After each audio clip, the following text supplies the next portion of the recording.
Don't ruin our anniversary with your presence. Don't even come near our country house during the celebration," my parents declared. I just smiled calmly and canceled the payment for their banquet because they didn't know that I was the one who had paid for it. They thought it had been covered by my brother, their golden boy. And they also didn't know that the house where the anniversary was supposed to take place was mine. I've always been loved less. That thought had been lodged in my mind since childhood, when I first realized that my parents always made a choice between me and my brother Osvaldo. And that choice was never in my favor. Osvaldo was the golden child, the hope of the Montero family, the one who got all the privileges, all the attention, all the gifts, all the opportunities. The one who was the center of the universe for our parents. And I was always somewhere on the periphery, in the shadows, silently watching the world revolve around my brother. The day I got the message from my mother, I was at work. Just an ordinary Tuesday at the end of April. Outside my office window, the jacarandas were blooming, and on my desk another stack of documents awaited my attention. I was immersed in work when my phone chimed with a notification. Normally, I never check messages during work, but that day something made me pick up the phone. Maybe a premonition, maybe just coincidence. Catalina Montero, Mom. The last time we had spoken was 3 months earlier. A short, formal phone call. Standard questions about health, work, the weather. No details, no emotions, no closeness. Just two strangers who happened to be connected by a phone line. After that call, I swore to myself that I wouldn't be the first to reach out again. For the 100th time. I was too tired of always being the one who made the first step. Estefania, your father, and I have decided to celebrate our wedding anniversary. 40 years. There will be a gathering at the country house in June. Nothing special, just the closest ones. Osvaldo has already confirmed he'll come with Felipa and the kids. I looked at the message and felt that familiar wave of bitterness slowly rising inside me. 40 years of marriage. A serious milestone. And I'm being informed about it as an afterthought, as if I were some distant relative instead of a daughter. Osvaldo, of course, already knew everything. Osvaldo, naturally, was the main guest. Osvaldo, undoubtedly, was already involved in planning the celebration. I set the phone down without replying. What could I say? Thank you for the invitation? But it wasn't an invitation, it was an announcement. I'll definitely come? But nobody had asked if I would. Congratulations? For what? For loving one child more than the other for 40 years. Back at work, I tried to focus on numbers and charts, but my thoughts kept circling back to that message. Why now? Why like this? And why was I still hoping for something, when everything had long been clear? An hour later, another message came. From Mom again. Estefania, did you get my message? Let me know if you'll be able to come. The banquet will be in a restaurant. We need the exact number of guests. This already looked more like an invitation, though still a formal one. I decided to reply. Hello, Mom. Yes, I received it. Congratulations to you and Dad on such an important date. As for my attendance, I can't say for sure yet. I have a lot of work, maybe even a business trip. A lie. No business trip was planned. But I couldn't just agree, as if everything was fine, as if I wasn't hurt by the way they treated me. The reply came almost instantly.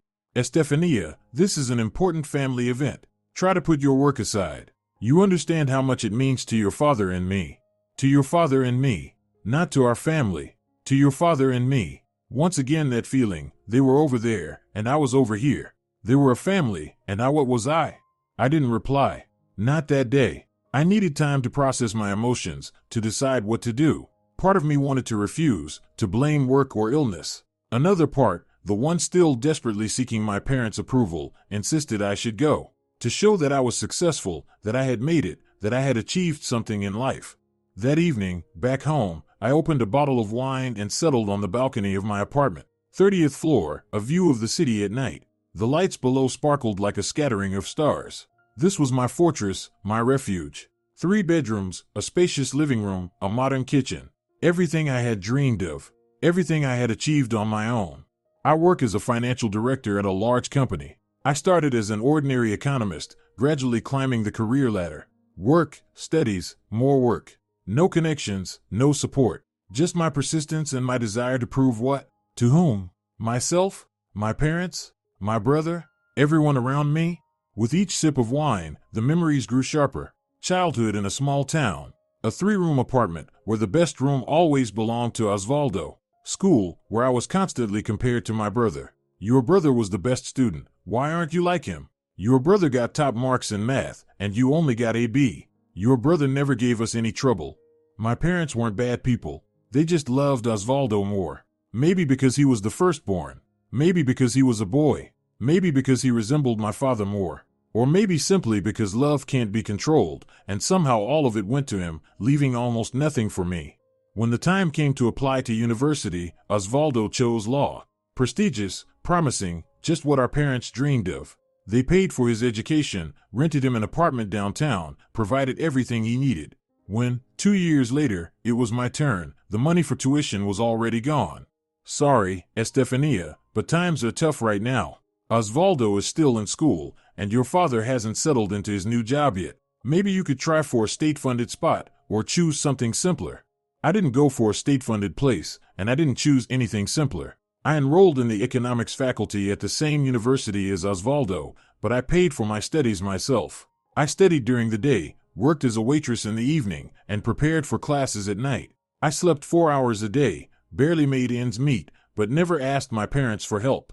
Pride, maybe, or simply the understanding that they wouldn't offer it anyway. Osvaldo graduated with honors. A formal ceremony, flowers, champagne, a family dinner at a restaurant. My parents beamed with pride. I was there too, sitting at the table, smiling, congratulating my brother, while inside I was consumed by envy. Envy that I couldn't just be happy for him. Envy that I still hoped someday there would be a celebration like that for me. 2 years later, I also graduated with honors. There was no dinner, no celebration. My mother called to congratulate me over the phone. My father muttered something like, "Well done, daughter," in the background. Osvaldo sent me a message 3 days later. "Congrats, sis. Sorry I couldn't call earlier, work was crazy. I found a job on my own. Started as a junior economist at a small company. Rented a room in a shared apartment on the outskirts of the city. I kept studying, now in professional development courses. A year later, when I moved to a bigger company as a senior economist, my parents didn't even notice. All their attention was focused on Osvaldo, who by then had started dating his boss's daughter.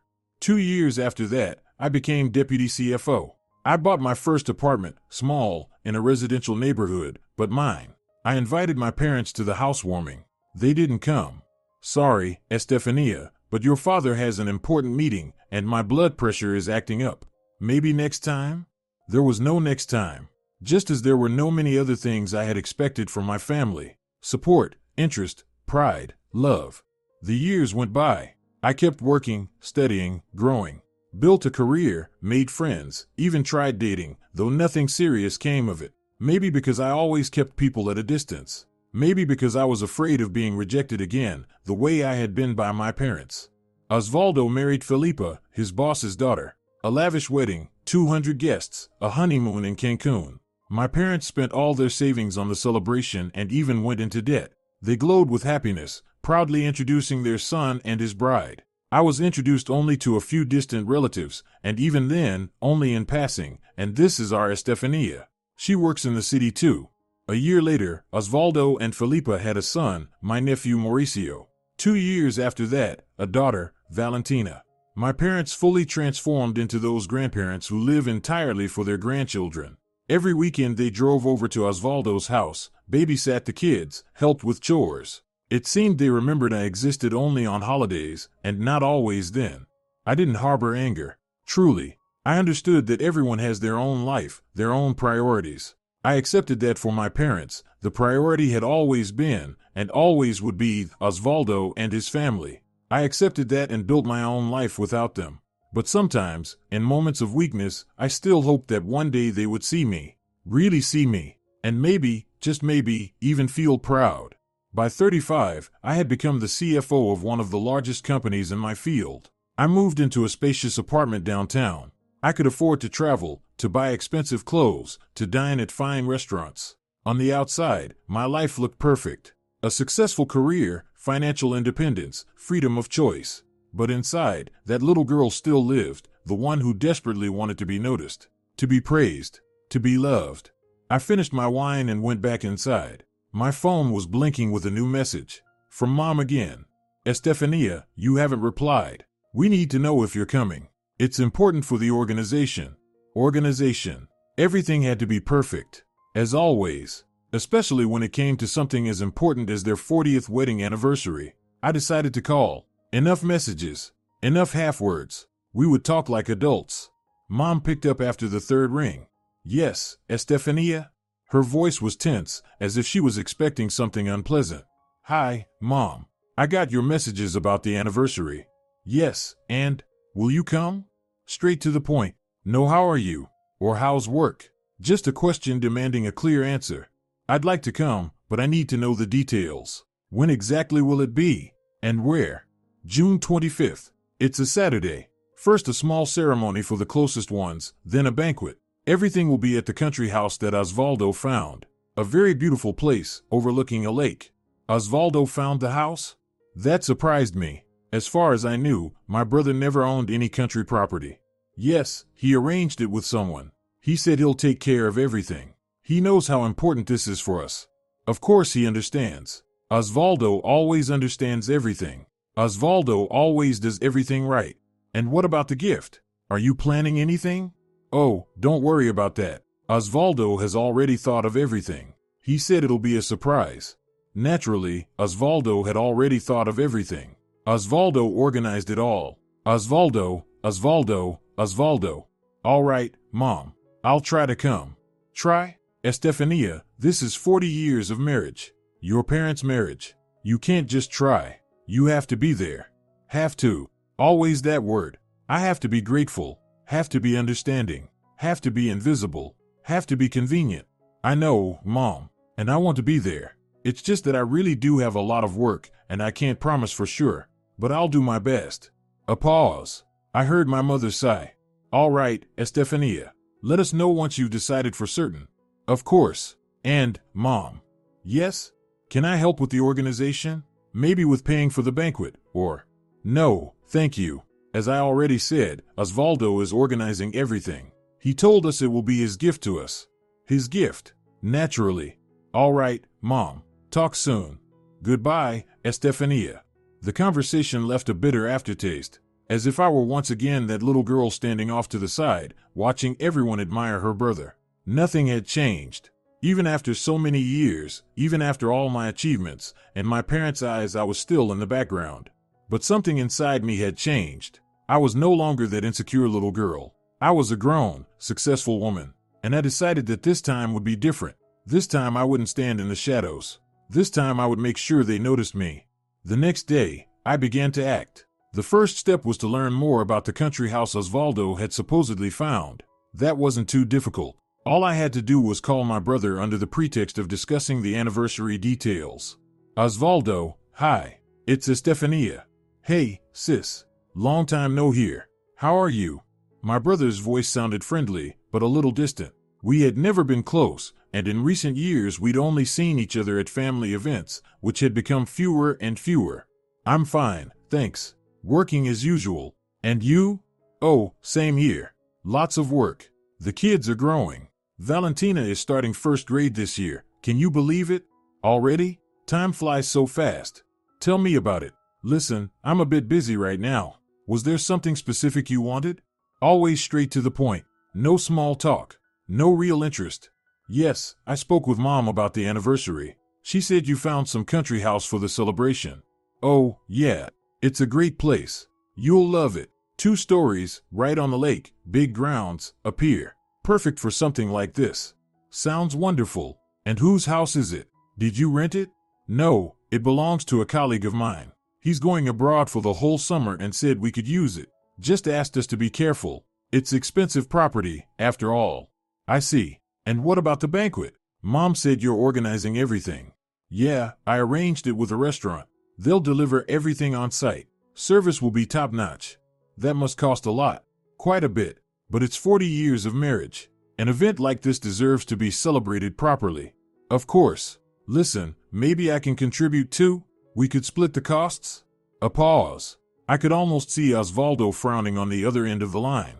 No need, Estefania. I've already paid for everything. It's my gift to our parents. But I want to be involved too. They're my parents as well. Look, I've already organized it all. Everything's paid for. If you want, you can buy them some personal gift. But I'll handle the arrangements myself. Always like this. He always decides. He's always the one in charge. He always knows best. Fine, Osvaldo. Whatever you say. Then maybe you could send me the address of the house so I can plan my route? Of course, I'll text it to you right now. Listen, I really have to go. We'll talk later, okay? Yes, of course. Talk soon. A minute later, a message with the address arrived. I immediately opened the map on my phone. Lakeside District, about 100 kilometers from the city. A prestigious area where real estate costs a fortune. Osvaldo said the house belonged to a colleague, but something told me he wasn't telling the whole truth. The next step was to find out who really owned that house. For that, I needed help. I had a contact in the land registry office who could check property ownership. One call, one request, and an hour later I had all the information. The house belonged to a company called Villa del Lago, a limited liability company registered 3 years ago. Primary business activity, property management. Founder, Montero Osvaldo, my brother. The house belonged to my brother, not to his colleague, not to some acquaintance, to him. And he had lied to me, lied to all of us. Where did Osvaldo get the money for such property? Yes, he was a successful lawyer at a big firm, but even with his salary, a house like that we're talking hundreds of thousands of dollars, maybe millions. I decided to dig deeper. The Villa del Lago company was registered under Osvaldo's name, but what kind of company was it? What did it do? Where did the money come from? For that, I needed another call, this time to a friend of mine at the tax office. He couldn't give me full details, but he shared the basics. Villa del Lago was registered 3 years ago. Since then, it hadn't conducted any real activity, hadn't filed reports showing any income. A classic shell company, created for one specific deal, in this case, for buying the house. But the most interesting part was something else. The money for the house purchase hadn't come from Osvaldo personally, but from another company, Assessors Legals. This company was also registered under my brother's name, but unlike Villa del Lago, it was active, and judging by its filings, quite successful. What was Assessors Legals? A law firm? A consulting company? An offshore front? I had to find out more. But how? Ask Osvaldo directly? No, he would surely lie again. Ask my parents? Either they had no idea, or they'd defend him no matter what he was doing. Use my contacts in the financial world? Risky, especially if Osvaldo was involved in something not entirely legal. I decided to take another route. If Assessors Legals was a real company, it had to have an office, employees, clients. I could try to find that information in open sources. An online search gave me several results. Assessors Legals really did exist. An official website, an address in a downtown business center, a list of services, legal consulting, deal support, representation in court. Everything looked perfectly legitimate. The site also had information about the company's leadership. CEO, Montero Osvaldo. His photo in a business suit, a short biography, a list of accomplishments. Nothing unusual, nothing suspicious. And yet, something kept nagging me. If Osvaldo owned a successful law firm, why had he never mentioned it? Why had he always presented himself as just a lawyer in some company, and not the owner of his own business? And how could a recently founded firm generate enough revenue to afford luxury real estate? I decided to visit Assessors Legals in person, not as the owner's sister, but as a potential client, to see how it worked, to talk to the employees, to get a feel for the atmosphere. The next day I took a day off work and went to the address listed on the website. A Class A business center, glass facade, security at the entrance, respectable visitors. In the lobby, I studied the directory of tenants. Assessors Legals, 7th floor. Taking the elevator up, I found myself in front of glass doors with the company logo. Inside, a modern office, stylish furniture, soft lighting. Behind the reception desk sat a young woman with a flawless hairstyle and impeccable makeup. Good afternoon. How may I help you? Her voice was professional and friendly. Good afternoon. I'd like to consult about buying property abroad. Of course. Do you already have an appointment, or would you like to make one now? I'd like to make one, if possible, and also learn a bit more about your company. You were recommended to me as specialists, but I prefer to see for myself. Of course. Our company specializes in legal support for both businesses and individuals. We've been on the market for more than 3 years, and during that time we've earned a reputation as a reliable partner. Among our clients are large local and international companies. Unfortunately, I can't name specific ones due to confidentiality. Everything sounded smooth, professional. No red flags. And who would conduct the consultation? I'd like to speak with an experienced specialist.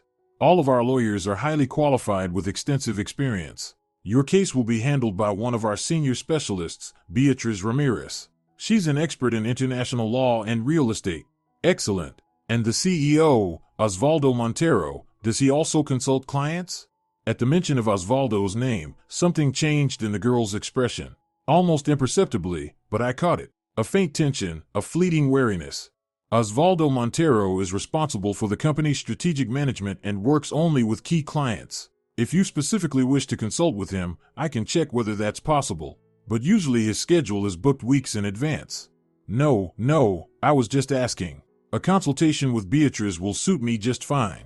When can I schedule it? Let's check her schedule. She has an opening tomorrow at 2 p.m. or Friday at 11. Which works better for you? Friday, 11. Please book it. My name is Correa, Estefania Correa. I deliberately gave another surname. I didn't want Osvaldo to find out about my visit ahead of time. Perfect, Estefania. I've booked you for Friday at 11. The consultation lasts about an hour and costs $80. You can pay now or right before the meeting. I'll pay before the consultation. One more question. Can I see examples of cases your company has handled? Or client reviews? Of course. On our website there's a section with case studies and testimonials. I can also offer you our brochure, which has all the main information about the company. The girl handed me a glossy booklet with the Assessors Legal's logo. I flipped through it. Service descriptions, photos of the office, short bios of key staff. Again, everything looked perfectly legitimate. Thank you very much. Then I'll see you Friday. Goodbye, Estefania. We'll be expecting you. I left the office with mixed feelings. On the one hand, the company looked solid, professional, with no obvious signs of illegality. On the other hand, the receptionist's reaction to Osvaldo's name and the fact that my brother had never mentioned his business made me doubt. Exiting the business center, I didn't head straight home. Instead, I decided to stop by a nearby cafe to gather my thoughts and decide what to do next. Ordering a cup of coffee, I opened the brochure they'd given me and studied it carefully again. Among the photos of key employees was Osvaldo's picture. Business suit, serious expression, confident pose. The image of a typical successful businessman. The short biography stated that Osvaldo Montero was the founder and CEO of Assessors Legals. He had more than 10 years of experience in the legal field. Specialized in corporate law and international transactions. Member of the Bar Association.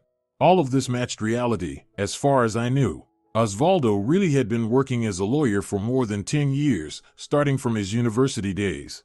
But nowhere was it mentioned that he also worked at some other company, as he always told the family. I kept flipping through the brochure. In our clients section, several large companies were listed, but without specific names. A leading telecommunications company, a top 10 bank, an international electronics manufacturer. The anonymity could be explained by confidentiality, but it could just as well be a way to cover up the absence of real clients. In the Our Services section, one item caught my attention: business structuring using international jurisdictions. Essentially, a legal way of describing offshore schemes. Not necessarily illegal, but often used to minimize taxes or hide the true owners of businesses. I took out my phone and once again looked up information on Villa del Lago, the company through which the country house had been purchased. If Assessors Legal specialized in creating such schemes, it was logical that Osvaldo had used his own expertise for personal purposes as well. But why hide ownership of the house? From whom? From the family? From the tax authorities? From creditors? And most importantly, where had Osvaldo gotten the money to buy such property? Even if his law firm was successful, in just 3 years it would be nearly impossible to accumulate enough for a luxury house, especially considering his lifestyle. I knew my brother lived in an expensive apartment, drove a prestigious car, vacationed abroad, supported his family. All of that required significant funds. So where did the money for the house come from? I decided I wouldn't go to the consultation on Friday. Too risky. If Osvaldo found out about my visit, it could raise unwanted questions. Instead, I chose another path, to learn more about my brother's finances through my contacts in the banking sector. I had a friend at one of the major banks who, under certain circumstances, could provide information about the movement of funds on corporate accounts. Not the most legal way to obtain information, but I decided the end justified the means. I had to understand what was happening. A phone call to my contact. An explanation of the situation without mentioning that it concerned my brother. A promise of full confidentiality and reciprocal help in the future. 2 days later, I had in my hands the account statements of Assessor's Legals for the past year. What I saw made me question the legality of Osvaldo's business. The company did have steady income, but the sources of that income were troubling. Large sums were coming in from companies registered in offshore jurisdictions. Panama, the British Virgin Islands, Belize, classic havens for concealing true owners and income sources. But the most interesting part was in the payment purpose field: consulting services, legal support, information services. Terms far too vague, capable of concealing anything. And finally, the most suspicious detail: regular transfers of large sums to Osvaldo's personal accounts disguised as dividends and salary. Amounts many times higher than the regular income of even a successful lawyer. Everything pointed to Assessor's Legals being not just a law firm, but possibly part of a scheme for laundering money or cashing out funds of dubious origin. And my brother, my perfect, flawless brother, the one our parents were always so proud of, was at the center of it. I didn't know what to do with this information. Report it to the tax service? But that would mean betraying my own brother. Confront Osvaldo directly? But if he really was involved in illegal activity, such a conversation could be dangerous for him and for me. Tell our parents? They would surely take his side, as they always did. I decided not to act rashly for the time being. To gather more information, figure things out, and maybe use my knowledge as a trump card in the game unfolding around our parents' anniversary. The anniversary. I had almost forgotten about it, caught up in investigating Osvaldo's affairs. But now that I knew the country house actually belonged to him, and that the money for it might have been obtained illegally, my attitude toward the upcoming celebration changed. I decided to call my mother again, to confirm my attendance at the anniversary and maybe find out more details. Mom, it's Estefania. Hello, Estefania. Did something happen? Always the assumption that I only called if something had happened. Never just because. Never just to talk. No, nothing happened. I just wanted to tell you that I'll be coming to the anniversary. Very good. I'll let the banquet organizers know. Mom, I wanted to ask this country house where the party will be. Have you seen it? Not yet. Osvaldo showed us pictures. It looks beautiful. He says we'll love it. And do you know whose house it is? Osvaldo said it's his colleagues. Why are you asking? So our parents didn't know the truth either. Osvaldo had lied not only to me, but to them as well. I was just curious. Wanted to picture how it'll all look. Osvaldo says everything will be top-notch. He's working so hard to make this day special for your father and me. Of course, Osvaldo is working hard. Osvaldo always works hard. Osvaldo, the perfect son. I'm sure it will be, Mom. Listen, and what about the gift? Maybe Osvaldo and I could do something together. He hasn't said anything about a joint gift. He said he already has an idea, and that it will be a surprise. I see. Then I'll come up with something of my own. Just don't buy anything too expensive, Estefania. Your presence is already a gift. Hypocrisy. My presence, a gift? After all these years of neglect. After all these years of being second best. After all these years of my achievements going unnoticed. Now my presence was a gift? Of course, Mom. See you at the anniversary.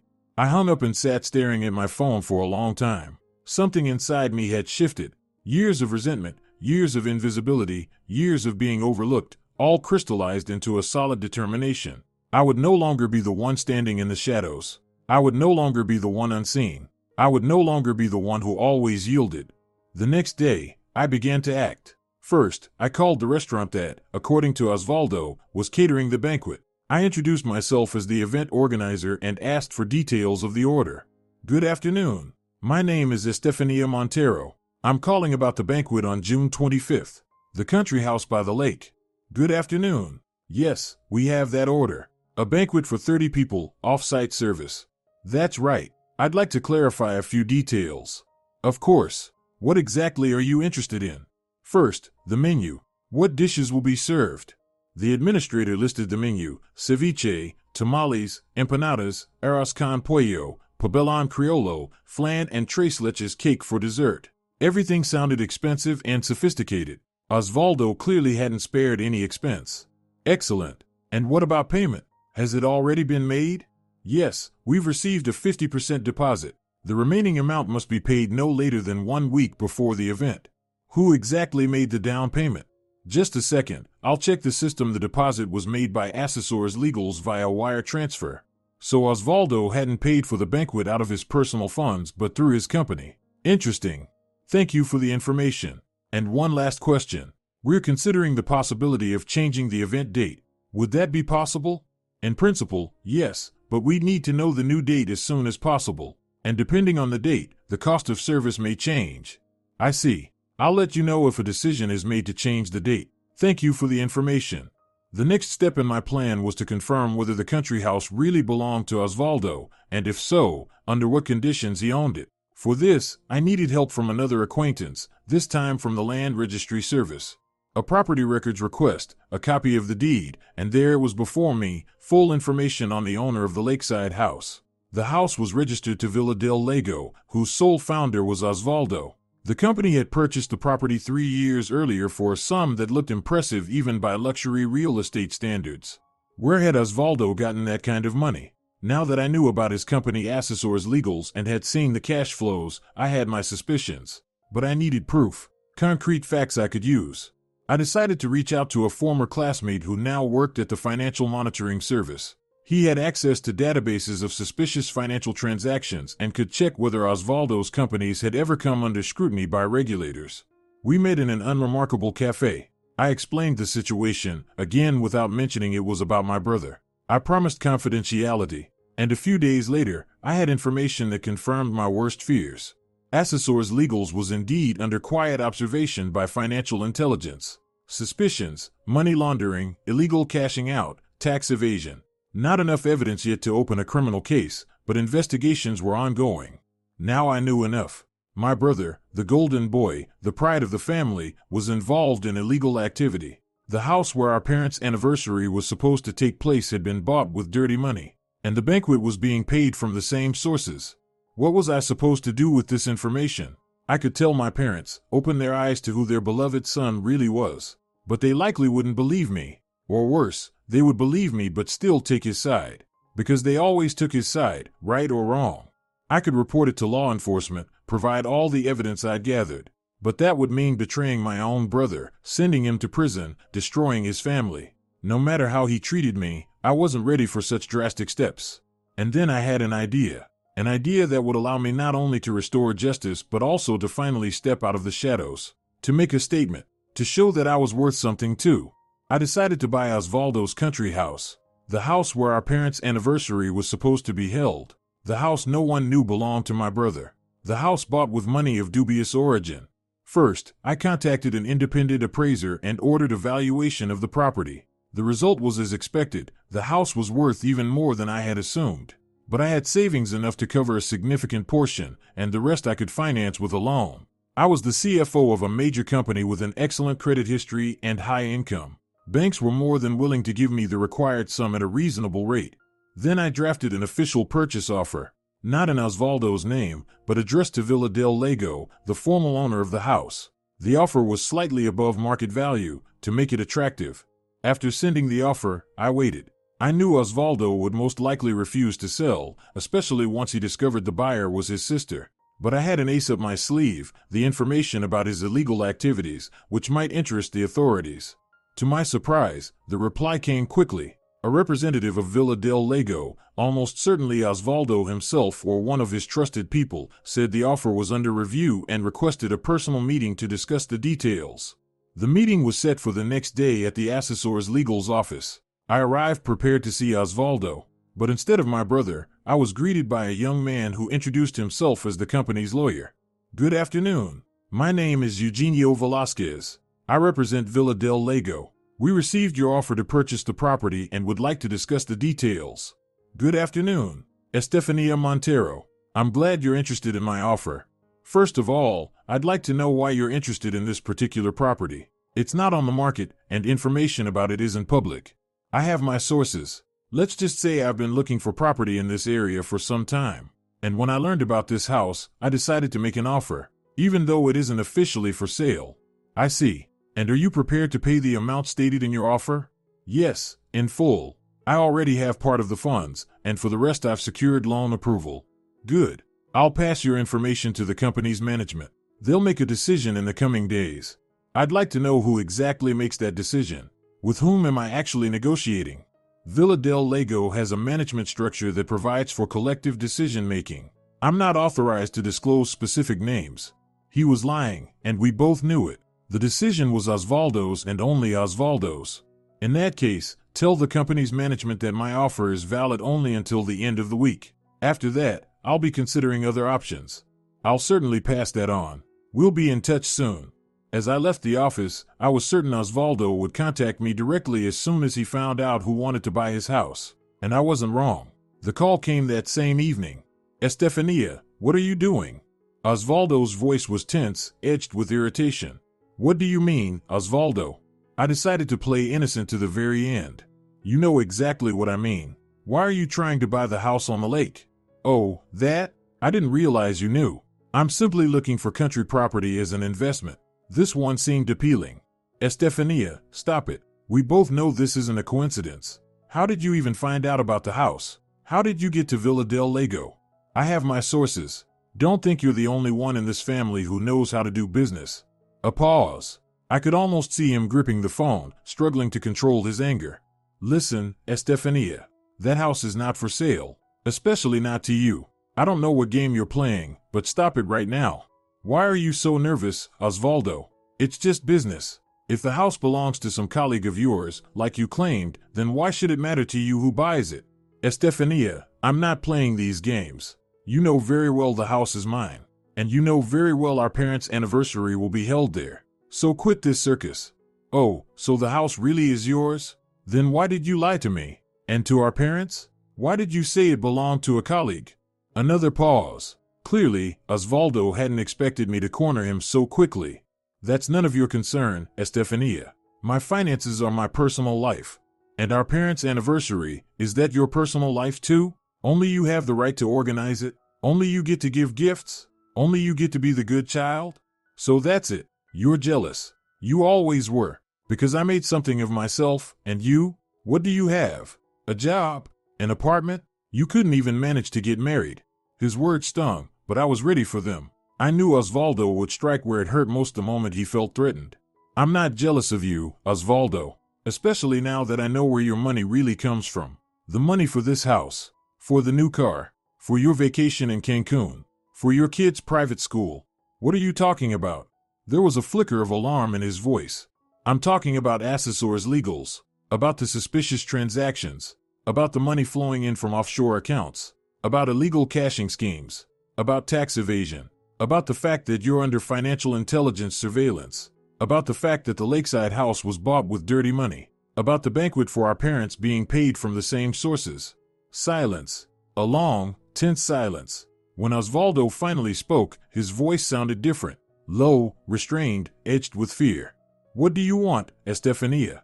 I want to buy the house, at a fair price, and I want you to tell our parents the truth, that the house is yours, that you lied to them. Why do you even want this? Because I'm tired of living in the shadows, tired of being invisible, tired of being the one no one notices. Because I want our parents to see, just once in their lives, what I've achieved, to see that I'm worth something too.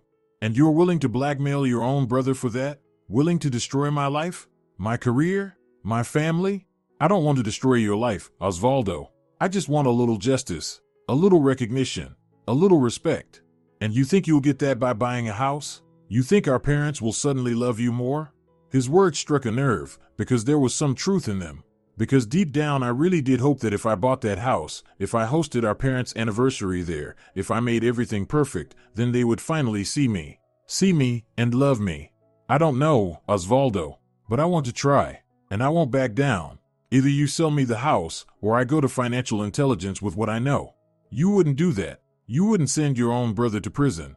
Don't test me, Osvaldo. You don't know what I'm capable of. You don't know because you've never cared. Not about me. Not about my life. Not about my thoughts. Not about my feelings. To you I've always been just the little sister somewhere on the periphery of your perfect life. Another pause. I could hear Osvaldo's heavy breathing. He was weighing the situation, weighing his options, searching for a way out. All right, Estefania. I'll sell you the house. But on one condition. The anniversary will still take place there, just as planned. And you won't tell our parents the house is yours. At least, not until after the celebration. Why? Because I don't want to spoil their day. I don't want them thinking about money, property, or material things. I just want them to enjoy the celebration, their anniversary, being surrounded by loved ones. It sounded logical, even noble, but I knew Osvaldo. I knew he always had a hidden motive. And one more condition. You won't tell our parents about my business, that I own Assessors Legals, that I have other sources of income besides my lawyer's salary. There it was, the real reason. He wasn't worried about them thinking about money or real estate. He was afraid they'd learn the truth about his affairs. Why? Afraid they'll be disappointed? Afraid their perfect son won't look so perfect after all? Estefania, please. They're old. Dad has heart problems. Mom has high blood pressure. They don't need this kind of shock. He was right. Regardless of how my parents treated me, I didn't want to hurt them. I didn't want their anniversary darkened by scandal, exposure, or family secrets. Fine, Osvaldo. I accept your conditions. I'll buy the house, but I won't tell them it's mine until after the anniversary. And I won't tell them about your business. Thank you, Estefania. I appreciate it. But I have conditions too. After the anniversary, you'll tell our parents the truth. That the house was yours, and now it's mine. That you lied to them. Not about your business, but about the house. Promise? I promise. And, Estefania, I am sorry things turned out this way between us. Me too, Osvaldo. Me too. That was how our conversation ended. I didn't know if his last words were sincere, if he truly was sorry, but at least we had reached an agreement. I would get the house. I would be part of the anniversary. And maybe, after all this, something might change in our relationship. Maybe. The following weeks were filled with paperwork related to the purchase of the house. Loan arrangements, signing the sale contract, registering ownership. Everything went surprisingly smoothly. Osvaldo had clearly instructed his lawyers not to create obstacles and to expedite the process. And so, a week before our parents' anniversary, the house officially became mine. I became the owner of a luxury property on the lakeshore, the kind I had always dreamed of. But strangely, it didn't bring the satisfaction I had expected. Perhaps because I hadn't obtained it through an honest deal, but by blackmailing my own brother. Or because it wasn't just a house, it was a symbol of our family drama, of our pain, of our inability to be honest with one another.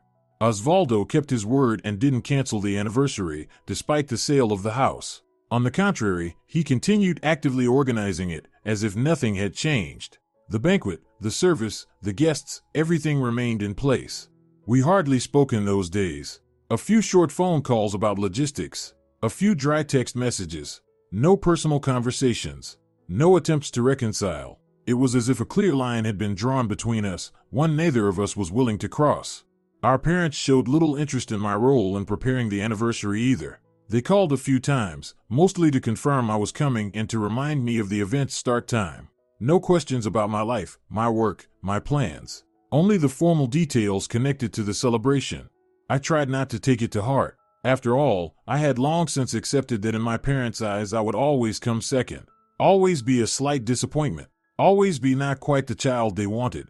But somewhere deep inside, hope still flickered. That when they found out about the house, about the fact that I had achieved enough financial success to buy such property, their attitude might change. That they would see me, truly see me. 2 days before the anniversary, I decided to go to the house to look over my new property. Officially, I explained it as a wish to help with preparations, but in reality, I simply needed to see the place that had become the catalyst for so many events in our family. The house turned out to be even more beautiful than in the photos. A 2-story building of light stone and wood. Huge panoramic windows overlooking the lake. A spacious terrace. A well-kept garden. Inside, everything was decorated with taste. Expensive furniture, modern appliances, works of art on the walls. Osvaldo had clearly spared no expense in outfitting his country retreat. The house was already buzzing with preparations for the anniversary. Several people were setting up extra tables on the terrace, hanging decorative garlands, arranging flowers. The process was overseen by a young woman with a tablet in hand, apparently a professional event planner. "Hello, I'm Estefania Montero, the daughter of the anniversary couple." The woman looked up from her tablet and smiled. "Hello, Paulina, event organizer. Your brother mentioned you might drop by." "Yes, I thought I might be of some help. Honestly, everything is already under control. We're following the plan agreed with your brother. But if you like, you can look around, see how everything is being arranged." Thank you, I will. I slowly walked through the house and grounds, watching the preparations. Everything really was organized at the highest level. Osvaldo had spared nothing. Flowers, decor, lighting, menu, service, every detail had been thought through. Everything matched the status of the event. A wave of sadness washed over me, not because I envied my brother or his ability to organize such a celebration, but because I realized none of my achievements, none of my gifts, none of my efforts could ever overshadow what Osvaldo did. In our parents' eyes, he would always be the best, always the special one, always the beloved. And even the fact that the house now belonged to me wouldn't change that, because for them it wasn't about the cost of the gift, its size, or its prestige. It was about who it came from, and I would always come second. With these thoughts, I returned home. That evening Osvaldo called. Estefania, I heard you went to the house. Yes, I wanted to see how the preparations were going. And? Is everything all right? Everything's perfect, Osvaldo. You've organized it wonderfully. Thanks. I wanted to ask, do you remember our agreement? That you wouldn't tell our parents the house is yours until after the anniversary? I remember, Osvaldo. I'll keep my word. Thank you. And one more thing I forgot to ask. Will you be bringing someone? To the anniversary, I mean? A typical question from a brother who knows perfectly well I'm not in a relationship, yet asks anyway, as if to remind me of it. No, Osvaldo. I'll be alone. I see. Just so I know how many seats to set. Of course. 1 seat. For me. All right. Then see you at the anniversary. See you. After hanging up, I sat for a long time staring out the window. Something in me had shifted over these weeks. Perhaps it was fatigue from years of struggling for recognition, for love, for a place in the family. Perhaps it was the realization of the futility of my efforts. Or maybe it was something new, a sense of my own worth, independent of what others thought of me, even if those others were my own parents. I decided I would no longer try to prove anything to my family. I would no longer try to earn their love or recognition. I would simply be myself, Estefania Montero, a successful, independent woman who had achieved everything on her own. And if my family couldn't appreciate that, it was their problem, not mine. On the day of the anniversary, I woke with a strange sense of calm. For the first time in a long while, I wasn't nervous about seeing my parents. I wasn't worried about what I would say, how I would look, what they would think. I was simply going to a family gathering, to congratulate my parents on 40 years of marriage and to spend a pleasant evening. Nothing more, nothing less.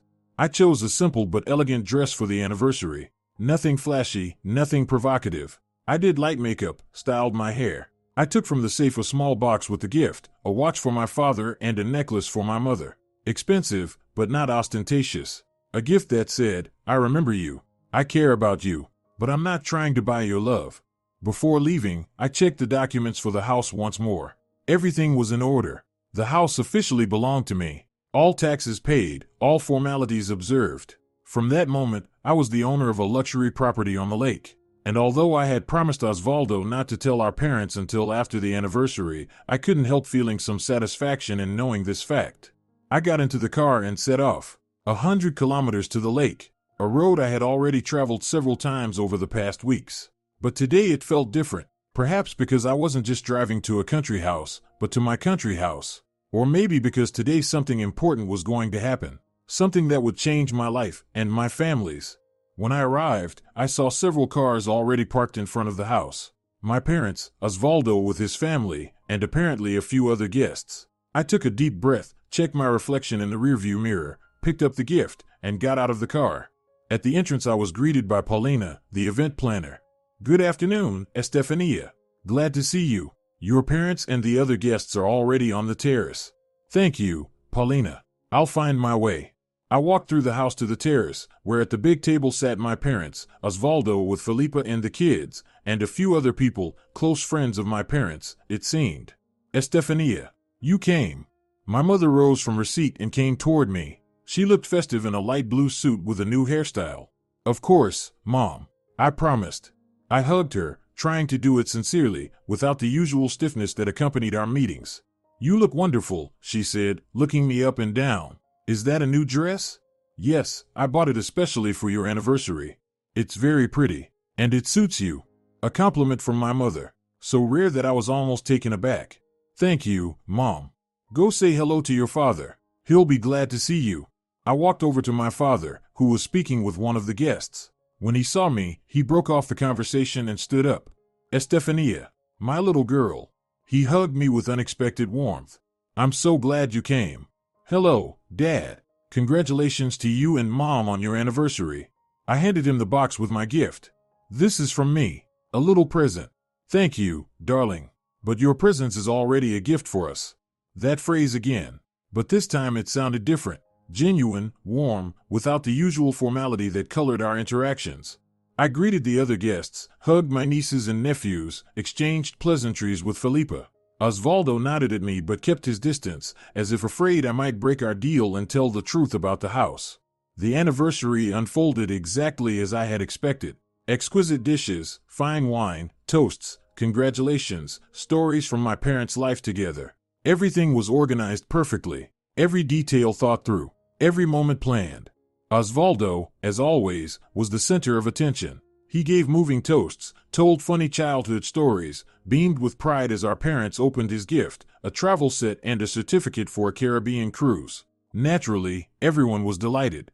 I sat a little apart, watching it all with a strange sense of detachment, as if I weren't part of this family, but an outsider who had accidentally stumbled into this celebration of life.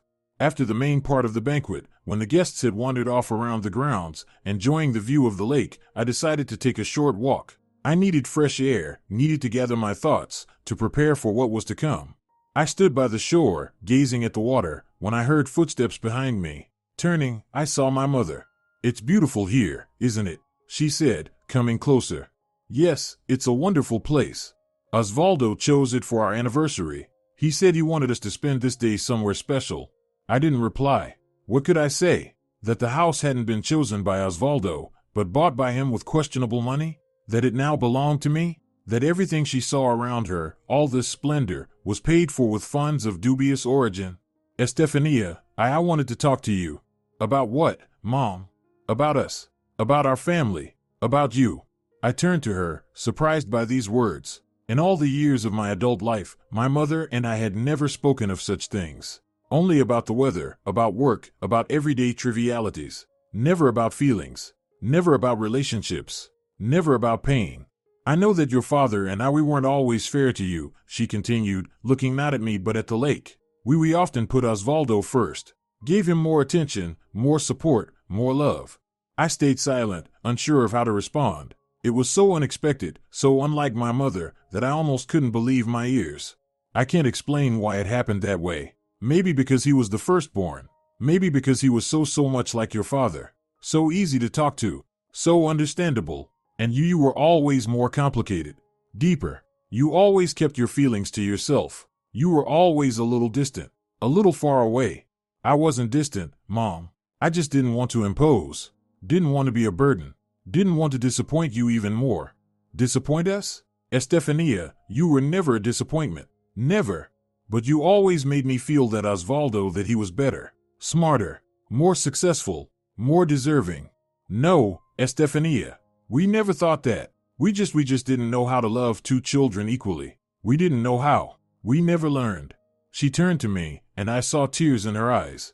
Tears I had never seen before. My mother, strong, restrained, always in control of her emotions, was crying. Forgive us, Estefania. Forgive me. For all the years when you felt unloved. For all the times we overlooked your achievements. For all the moments when we put Osvaldo above you. I didn't know what to say. Words stuck in my throat, emotions overwhelmed me. Part of me wanted to hug my mother, to say it was all right, that I didn't hold a grudge. Another part wanted to scream, to pour out all the pain, all the disappointments, all the years of suffering. Why now, Mom? Why are you telling me this now? After so many years? Because I see the way you look at us today, with such sadness, with such detachment, as if you're no longer part of this family, as if you've already said goodbye to us in your heart. She was right. Somewhere deep inside, I really had said goodbye to the hope of ever being a full part of this family, to the dream of parental love and recognition, to the childish illusion of fairness and equality. I don't know if this can be fixed, Estefania. I don't know if we can get back all those years when we were together but not close, when we were a family but not intimate, when we loved you but didn't show it. You loved me? The question escaped on its own, without control, without filter. A simple, childish, naive question I had never dared to ask. Of course, Estefania. Always. We just didn't know how to show it. Didn't know how to reach you. Didn't know how to be the parents you needed.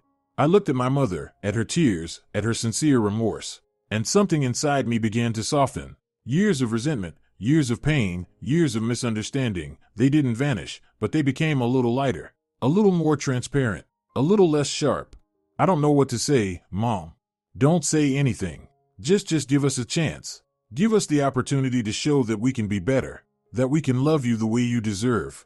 I nodded, not trusting my voice. A storm of emotions raged inside me. I didn't know whether to believe my mother, whether to believe in the possibility of change, whether to believe that after so many years anything could truly be different.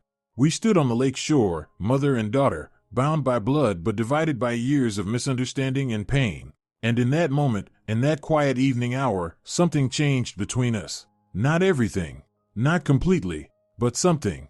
A small step toward healing, toward understanding, toward acceptance. Let's go back, Mom said, wiping her tears. There will be cake and champagne soon. Your father is about to give his speech. All right, Mom. Let's go. We returned to the terrace, where all the guests had already gathered. My father stood at the head of the table, preparing to give his speech. When he saw us, he smiled and gestured for us to join. I sat down in my seat, still processing my conversation with my mother. Was it sincere remorse, or just a moment of weakness? Did she truly want to change our relationship, or simply smooth over awkwardness on the day of the anniversary? I didn't know the answers, but something inside me, a small, stubbornly hopeful part of my soul, wanted to believe in the better. My father began his speech. He spoke about 40 years of life with my mother, about the hardships they had overcome, about the joys they had shared. He spoke about his children, about Osvaldo, who had always been their pride, their hope, their pillar, and about me.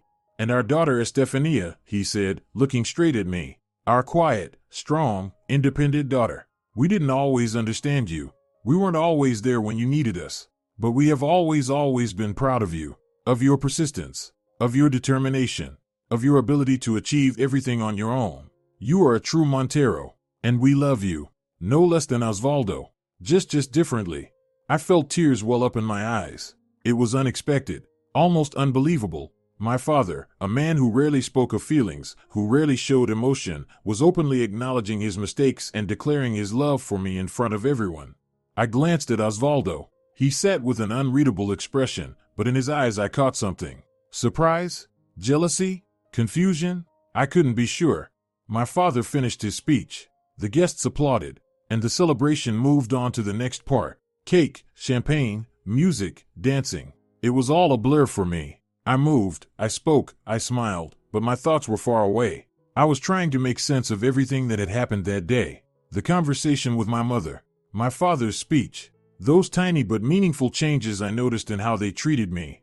As the party wound down, as guests began to leave, as twilight fell over the lake, Osvaldo came up to me. We need to talk, he said quietly, so no one else would hear. About what? Not here. Let's go inside. We walked into the house and went upstairs to the study. Osvaldo closed the door and turned to me. What's going on, Estefania? What did you say to our parents? Nothing, Osvaldo. I kept my word. I didn't tell them about the house or about your business. Then why are they suddenly so attentive to you? Those conversations, those admissions, that speech from Dad. What does it all mean? I don't know, Osvaldo. Maybe they just realized their mistakes. Maybe they really do want to change our relationship. After all these years? Just like that, for no reason? I don't believe in coincidences like that. Neither do I, Osvaldo. But I swear, I told them nothing. He studied me closely, as if trying to catch a lie in my words. But I was sincere. I truly hadn't broken our agreement. All right, I believe you. But still it's strange. Yes, strange. But maybe sometimes miracles happen. Maybe sometimes people really do realize their mistakes and want to fix them. Maybe, he said, though I could see he wasn't convinced. Listen, Estefania, about our deal, about how I was supposed to tell our parents the truth about the house after the anniversary. I've been thinking maybe it's better not to. Maybe we should just leave things as they are. The house is yours now, I accept that. But our parents don't need to know all the details. There it was. Osvaldo was trying to manipulate the situation again. trying to slip away untouched, trying to remain the perfect son in our parents' eyes. No, Osvaldo, we agreed. You'll tell them the truth, not about your business, not about your income sources, but about the house, that it was yours, and now it's mine, that you lied to them. But why, Estefania? What's the point? It will only upset them, spoil the memory of the anniversary, create unnecessary tension in the family. The point is the truth, Osvaldo. Honesty, openness, finally stopping this life of lies, stopping the pretending, stopping the roles we've been playing all these years.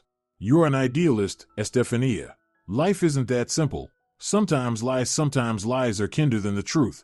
Not in this case, Osvaldo. Not in our family. We've lived in lies too long, pretended too long, played games too long. It's time to end it. He gave me a long, thoughtful look, then sighed and nodded. All right, Estefania. I'll keep my word. I'll tell them the truth, but not today, not on the anniversary. Tomorrow, after they've rested, after all the emotions have settled. Deal. Tomorrow. We returned to the terrace, where our parents and the few remaining guests were enjoying the quiet evening by the lake. I looked at them, at my parents, who had lived 40 years together, at the people who gave me life but not always love, at the man and woman who today, for the first time in many years, had acknowledged their mistakes and expressed hope for a better future.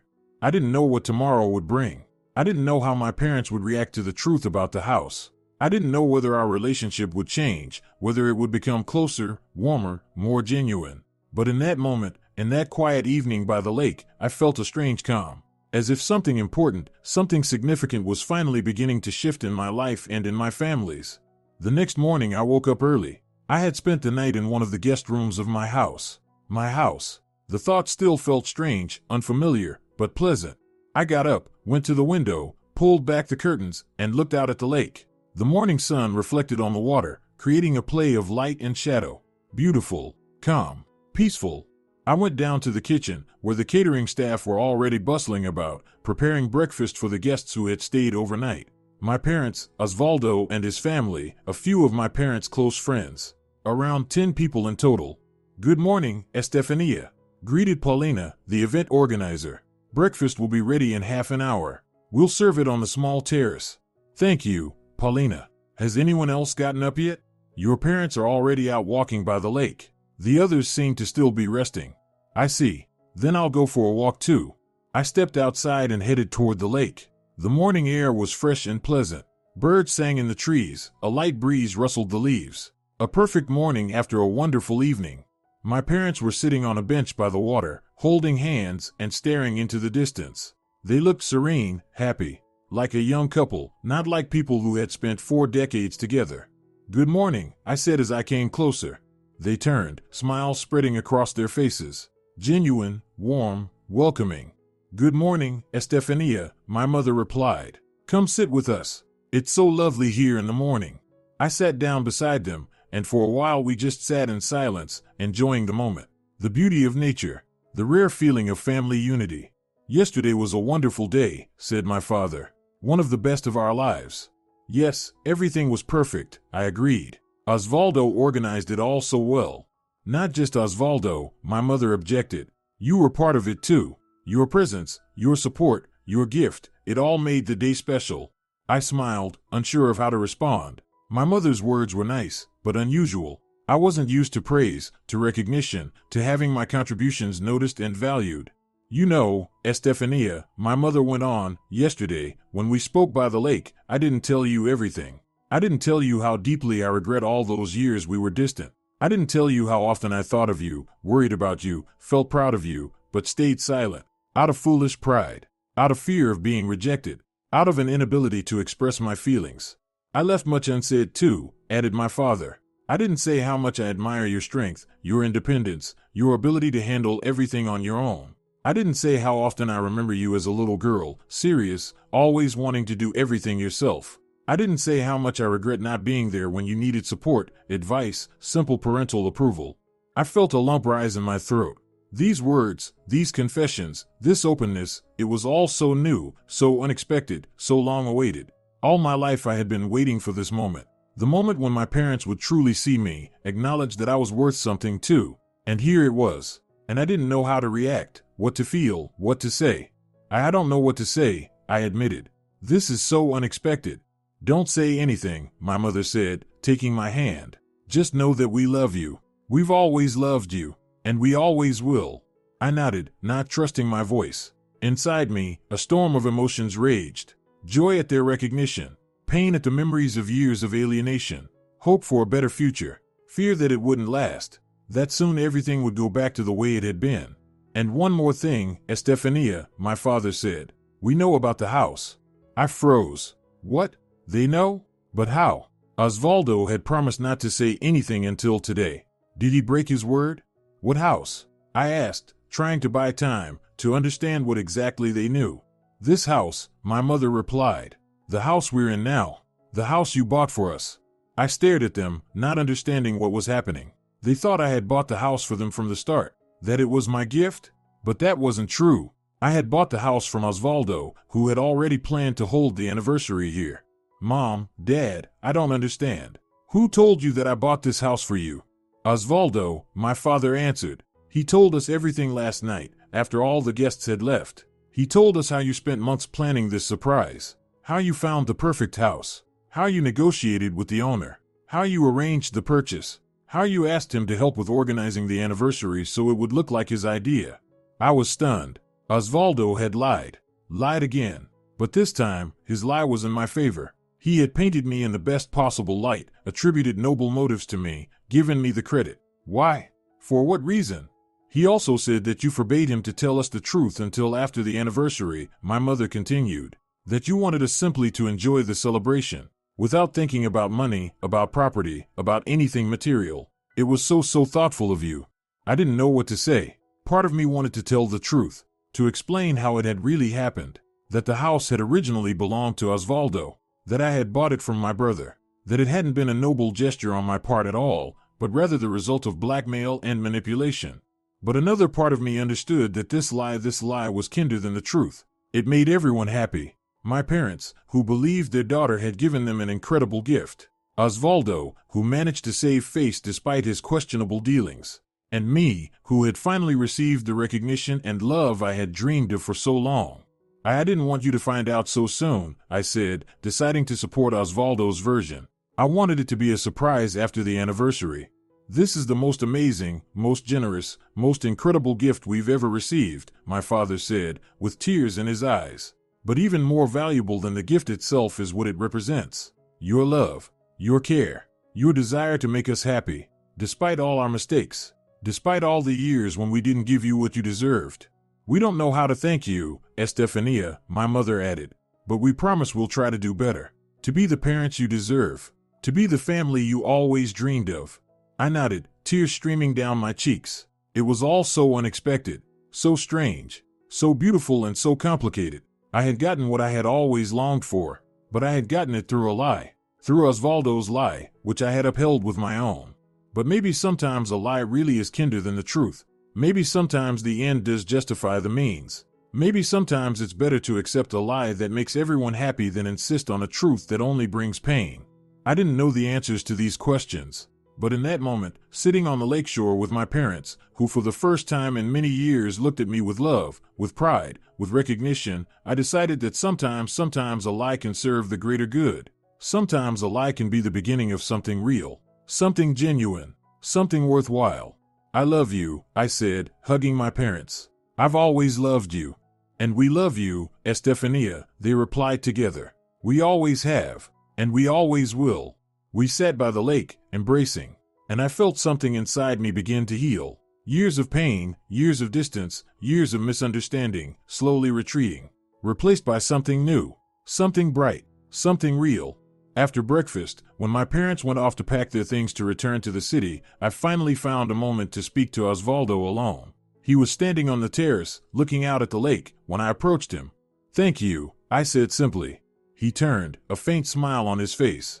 Not the self-assured, slightly arrogant smile I was used to seeing, but something softer, more sincere. For what? You know what? For telling our parents that story about the house. A false story, but a kind one. You wanted me to tell them the truth. Yes, I did. But what you did, it's better. For all of us. He nodded in agreement.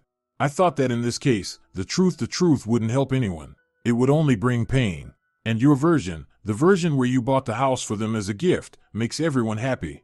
But it isn't my version, Osvaldo. It's yours. I would never have come up with such a story. Maybe. But it's a version that suits you.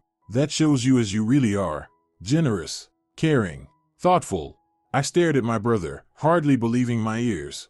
This wasn't the Osvaldo I had known all my life. Not the self-confident, selfish man who always thought only of himself. This was someone else. Someone capable of a selfless gesture, of recognizing another's worth, of sacrifice. I don't understand you, Osvaldo. Why did you do it? Why give me all the credit, all the recognition, all of our parents' love? He gazed at the lake for a long moment, as if gathering his thoughts. Then he turned to me with a serious expression. Because I've been thinking a lot these past few days. About us. About our family. About how everything turned out. And I realized I've always gotten more than I deserved. More love. More attention. More support. And you always got less. Much less. And that's unfair. I was silent, stunned by his words. Never, not once in our entire lives, had Osvaldo acknowledged this injustice. He had never spoken of it, never noticed it, never tried to fix it. And one more thing, he continued. I realized that all these years I haven't been a very good brother. I knew our parents loved me more, put me above you, gave me more opportunities. And I took advantage of it, enjoyed it, even took pride in it. I never tried to take your side. I never tried to protect you. I never tried to show our parents who you really are. He was speaking sincerely. I could see it in his eyes, hear it in his voice. And it was unexpected, almost unbelievable. My brother, the one who had always been the center of attention, always the favorite, always the perfect child, was admitting his mistakes, his guilt, his responsibility for how our relationship had turned out. I can't change the past, Estefania. I can't give back all the years when I was a bad brother. But I can try to be better now. I can try to make up for at least something. And this whole story with the house, it's my way of taking the first step, of showing our parents who you really are, of showing them they were wrong to underestimate you all these years. I didn't know what to say. The words caught in my throat, emotions overwhelmed me. Part of me wanted to hug my brother, to tell him I forgave him, that it was okay, that we could start over. Another part still doubted, still didn't trust, still remembered the years of pain and estrangement. Osvaldo, I don't know what to say. Don't say anything. Just give me a chance. Give me the chance to show you that I can be better, that I can be a real brother, not just someone you happen to share blood and a last name with. I nodded, not trusting my voice. Inside me, a storm of emotions raged. I didn't know if I could believe Osvaldo, believe in the possibility of change, believe that after so many years, something could actually be different. But something inside me, some small, steady part of my soul, wanted to believe in my brother's sincerity, in his desire to change, in his ability to be better. All right, Osvaldo, I'll give you a chance, but I can't promise it will be easy. I can't promise I'll immediately forget everything that's happened. I can't promise I'll be able to fully trust you. I understand, and I'm not asking for that. I just want the chance to prove I can be different, to be better. Fine. Then let's try. Let's try to be a real family. Not one where one child is always first and the other left in the shadows, but one where everyone is equal. Everyone matters. Everyone is loved. Agreed.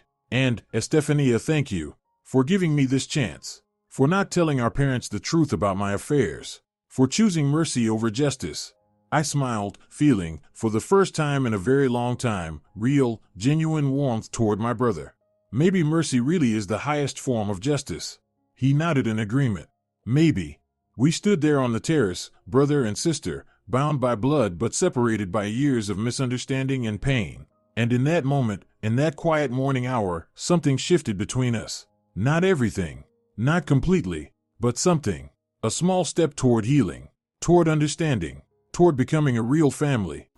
If you're enjoying it as well, leave a like and subscribe to the channel.